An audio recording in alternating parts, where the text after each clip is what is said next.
Welcome to Fast Car TV, and this week I've got back not initial A, not initial B, not initial C, not initial D, not initial E, not initial F, but initial G.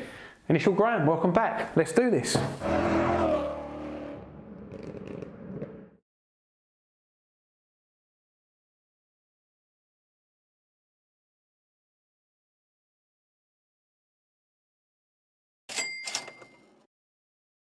So here we are again with Initial G. Why aren't you designing the mag?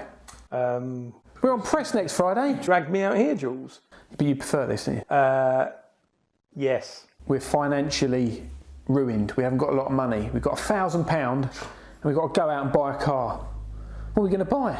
I'm going to go for a little, just to be different, Japanese hatch. Okay. Unusual for me, Yeah. obviously. I'm going to go for a Toyota Yaris T-Sport. A bit of fun, front-wheel drive frolics. Maybe build myself a nice little small track day car. Going to be some nice wheels. I could go for a set of bowlers, maybe. Lower it, upgrade the brakes, nice little cheeky exhaust. Bucket seats. A bucket seat, rip the other seats out for a bit of extra weight saving, put in a bucket seat. And I've got myself a guaranteed track day fun for not a lot of monies. Me? There's so many, when you actually look into it, there's so many cars you can buy for under £1,000. Saab 9.3, Lexus IS 200. Cheeky. Had one of them. Alpha GTV. Nah, no one would want one of those. Asking for trouble, really. You could probably get a Mark II MX-5. MR2. It's just loads and loads and loads. What about a Jag X-Type? So, right, let's round this up. £1,000. Toyota Yaris, all day long, reliable, cheap fun. I'm going for a Saab 9.3 because, hey, it's all about being different. There you go.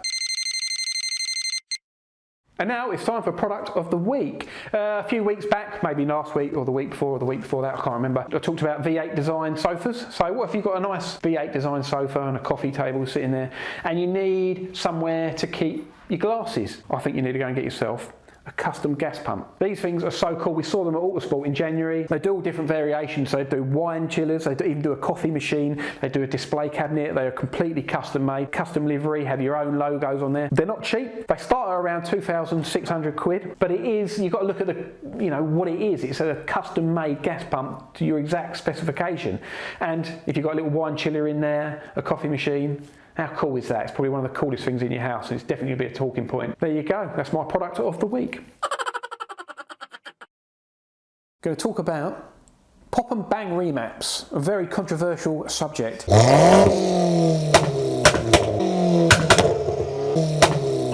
So, what are your thoughts? Because I'll give you mine in a minute. Okay, well, for me personally, I hate to say this, and despite being really old, as some people might have mentioned on many occasions, I kind of like it. Modifying a car's all about getting your personality out there, as well as being seen, it's being heard. We all like putting a loud exhaust on, and to be honest with you, it's kind of like the modern day version of putting a cherry bomb exhaust on your old Zephyr Ford back in the 70s. So you're pro? Yeah, definitely pro.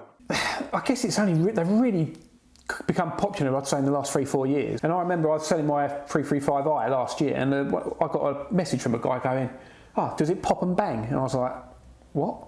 No, I was like, "No, it runs smooth." If it naturally does it, and you've got like a big V8 and a lovely overrun, and like, yeah, fine.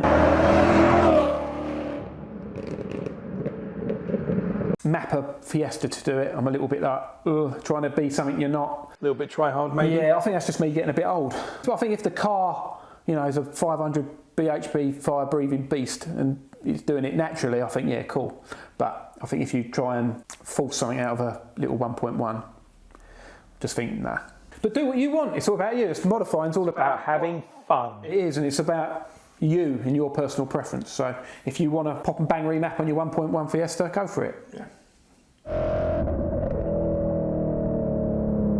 So, it is feature car of the week. I'm going to take a little bit of a rewind here, G. Not to the 50s, only back to sort of March time. Good old days. The good old days.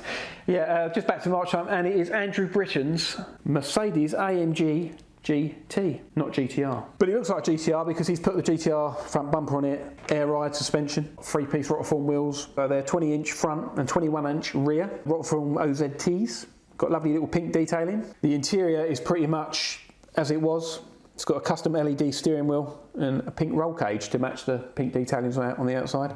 Keep in touch with your feminine side. It's one of these cars that actually hasn't got a lot on it, but then it's a car that doesn't need a lot doing to it. So It's pretty much fully loaded as spec anyway. So. And he's actually sold it now, and he's moved on to, you know, just the logical step of a Lamborghini Huracan, and he's doing very much the same sort of treatment. Yeah, well, why wouldn't you? So there we go, another one.